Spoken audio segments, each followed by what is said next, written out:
Hey everyone, welcome to MooreDnD. My name is Brandon Moore, and this is the first video in a series all about how to make your own digital map case, which is exactly what I use to display my battle maps during my sessions. I'll be building a whole new one from scratch, which I'll then be looking to give away to someone local who could really use it. Now, once this series is finished, I'm going to compile all the videos into one big one, so if you don't want to part out the project, then go ahead and see if I'm already there yet, and if I'm not, make sure that you subscribe so that way you get notified every time I release a new part of it, and or when I release the full video at the end. Is it real or just a dream?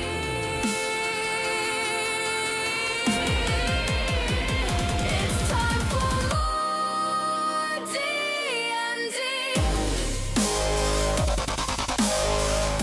A world of danger mystery.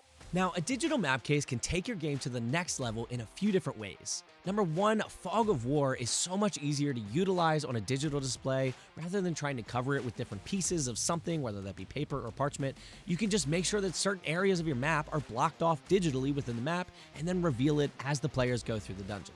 Another big benefit to the digital maps is changing them. With paper maps or 3D maps, you have to physically pick them up and move them out of the way and bring in new ones, or with the ones that you draw, you're going to have to erase them and redraw them, whereas with the digital one, you can quickly upload the next section and keep on moving.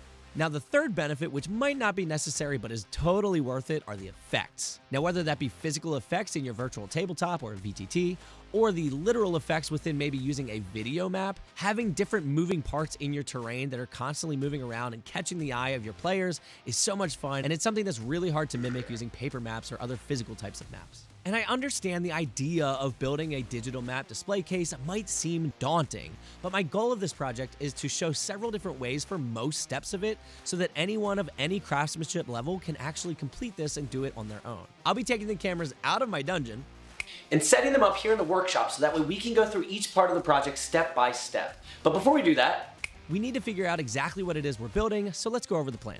A digital map case is essentially just a TV in a box that lays flat and allows you to connect to any device that you would utilize to manage your maps. And so your digital map case needs to be able to safely lay flat, needs you to be able to power it up, and then needs you to be able to connect to it. It sounds simple enough, but there's a few other things we need to consider before we get started. Number one, TVs generate heat.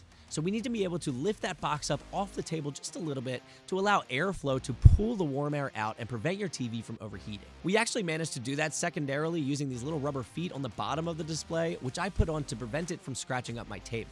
But we're going to talk more about these later. Another thing to consider is what you're going to do with this display case when you're not using it. For me, I use my giant table that's behind me to play more than Dungeons & Dragons, so I needed it to be portable. So that meant I had to prevent myself from looking at the 75-inch TVs and go with something a little more manageable like the 50-inch TV I ended up with. Boring. Now, for many, that might still be too big, so make sure to pick the TV that works best for your situation, thinking about the space that you have at the table, the size of your battle maps, and what you plan on doing with it when you're not using it. For this project, I'll be using a 43-inch TV that was a basic model from Walmart. Now in the next video, I'm going to be going over exactly what TV I got, what wood I'm going to be using for the project, and then we're going to go over to a program called SketchUp to digitally design a mock-up of the project. That mock-up is going to be available over on my Patreon for anyone that might want to download it and follow along exactly with this series to build your own map case exactly how I did. Also, throughout the series, I'll be providing all the links that I can for any of the materials that I use and any of the tools that I might reference. All right, let's head on over to the next part of the series so we can get started on this project.